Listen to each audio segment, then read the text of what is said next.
आप जो इस शख्स को इस तस्वीर में देख रहे हैं, ये पीएससी का जवान है जो देश का रक्षक है। आप सुनते होंगे कि जहां कोई लड़ाई झगड़ा ज्यादा बढ़ जाता है वहां पीएससी को बुलाया जाता है कि ये लड़ाई झगड़े को शांत कर दे, क्योंकि पीएससी के जो जवान होते हैं वो देश के रक्षक माने जाते हैं।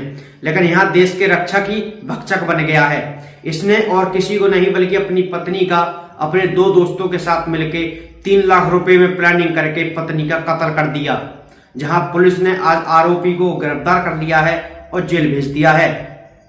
आप अगर इस खबर को सुनेंगे तो आपके रोंगटे खड़े हो जाएंगे। यह खबर कहीं और की नहीं बल्कि अपने उत्तर प्रदेश की खबर है। यह उत्तर प्रदेश के बरेली की खबर है, जहां एक पीएससी के जवान की शादी होती है और उसके 3 लड़की होती हैं। जब पीएससी के जवान पर 3 बेटियां हो जाती हैं तो वह अपनी एक महिला दोस्त पर फोन करता है और उसको बताता है कि मेरी पत्नी के 3 बेटियां हो चुकी हैं, मैं क्या करूं, मैं काफी परेशान हूं।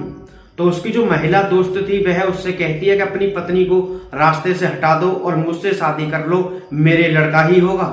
तो वह इस चक्रव्यूह में फंस जाता है और वह सोचता है कि क्यों ना अपनी पत्नी का कत्ल कर दिया जाए और उसको रास्ते से हटा दिया जाए। वह अपने दोस्त पर फोन करता है और उसका दोस्त एम्बुलेंस में ड्राइवर था जो पोस्टमार्टम हाउस में आता जाता था और उसको काफी जानकारी थी पोस्टमार्टम के बारे में। वह पीएससी के जवान से कहता है कि अगर अपनी पत्नी का कत्ल तू गोली से करेगा तो पकड़ा जाएगा, किसी जहर खिला के खवाएगा तो पकड़ा जाएगा। मैं तुझे ऐसे इंजेक्शन ला के दूंगा कि तू अपनी पत्नी के गर्दन में लगाना, तू पकड़ा नहीं जाएगा और वो पोस्टमार्टम में भी कोई रिपोर्ट नहीं आएगी।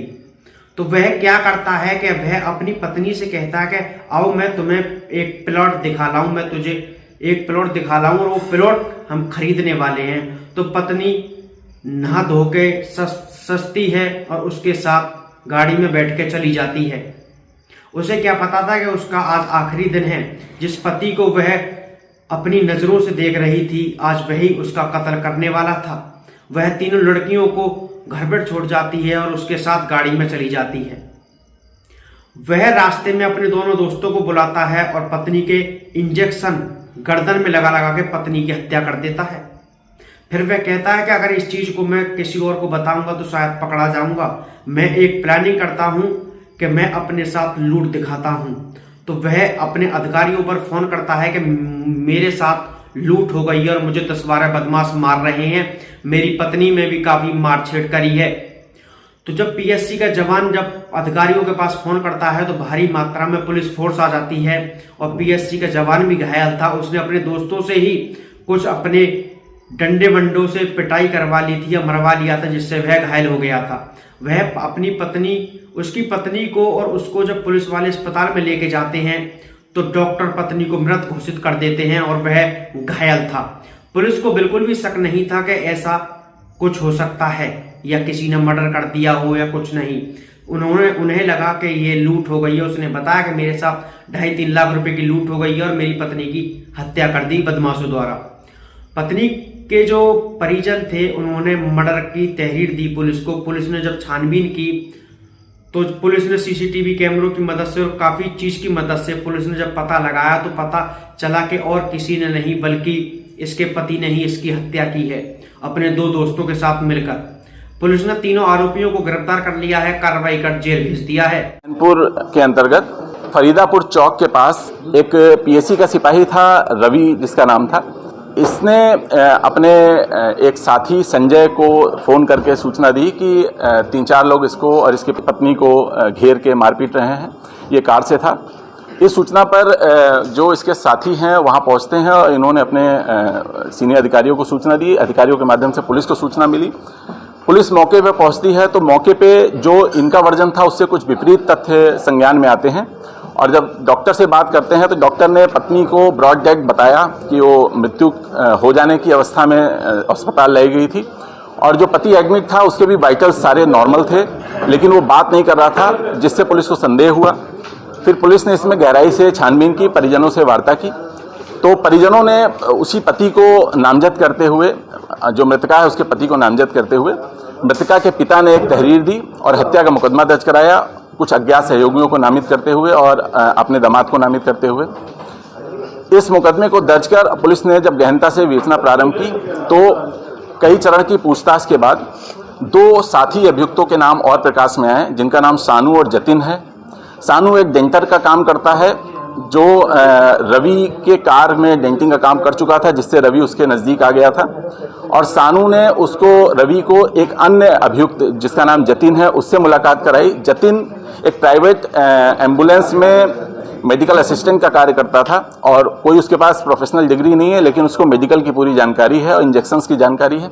उसने इसकी मदद की और कुछ इंजेक्शंस, 3 प्रकार के इंजेक्शंस बताए हैं। कुल 65 मिलीलीटर इंजेक्शन 7 सिरिंज में भर के और प्लानिंग के तहत इन्होंने प्लाट दिखाने के बहाने उस गाड़ी में बैठकर पीछे से, और सानू ने हाथ पकड़कर और जतिन ने वो 7 इंजेक्शन उसके गले, मृतका के गले और गले के आसपास इंजेक्ट करके उसकी जान ले ली। और बाद में पुलिस को भरमाने के लिए उसके कुछ जेवर, जो 2 कुंडल, 2 बाली और 1 मंगलसूत्र है, उतार के और ये दिखाने का प्रयास किया कि ये लूट का प्रयास था, लूट की घटना कारित हुई है। लेकिन जब पुलिस ने इसमें समग्र विवेचना की तो ये इनका षड्यंत्र उजागर हुआ और आज इन तीनों को पर्याप्त सबूतों के साथ माननीय न्यायालय की अभिरक्षा में भेजा जा रहा है। और इस प्रकरण में जो भी सबूत हैं सबको एकत्र किया गया है, और क्योंकि ये मानवता के विरुद्ध भी एक बहुत ज़्यादा दुस्साहसिक अपराध है, तो इसलिए इसमें प्रयास करके, पैरवी करके कठोर से कठोर सजा दिलाई जाएगी। देखिए, हत्या की वजह ये अपनी पत्नी पे इसका जो कहना था कि इसकी पत्नी मानसिक रूप से परेशान रहती थी और उसके ऊपर कोई साया था, जिससे ये तंत्र मंत्र का भी इसने सहारा लिया था। प्रॉपर डॉक्टर को ज़्यादा नहीं दिखाया था। बार बार पूछताछ करने पे इसने ये बताया कि उसके ऊपर ऊपरी साया था, जिससे ये उससे छुटकारा पाना चाहता है। लेकिन सीडीआर एनालिसिस से किसी एक अन्य से भी इसकी वार्ता होना उजागर हुआ है, जिसकी इस घटना में संलिप्तता नहीं है। लेकिन ये इसके मन में ये था कि जब पत्नी से इसको निजात मिल जाएगी तो उसके बाद ये उससे शादी कर लेगा या उसको अपने पास रख लेगा और इसका जीवन यापन पूर्ववत चलता रहेगा। देखिए, इसमें जो इसके 2 साथी थे, सानू और जतिन, इससे इन्होंने 3 लाख रुपए में ये कॉन्ट्रैक्ट ये किया था कि इसको पत्नी से छुटकारा दिला दिया जाए, तो 3 लाख रुपए हम इसे देंगे, जिसमें 60,000 की एडवांस धनराशि भी दी गई थी। जो इंजेक्शन लेने के नाम पे 60,000 की एडवांस धनराशि दे दी गई थी। इसमें बता रहे थे कि इसमें कुछ 1 लाख का पहले का लेन देन भी था और इसी को समाहित करते हुए कुल 3 लाख में बात हुई थी इनकी, और 3 लाख में ये घटना को कारित करने के लिए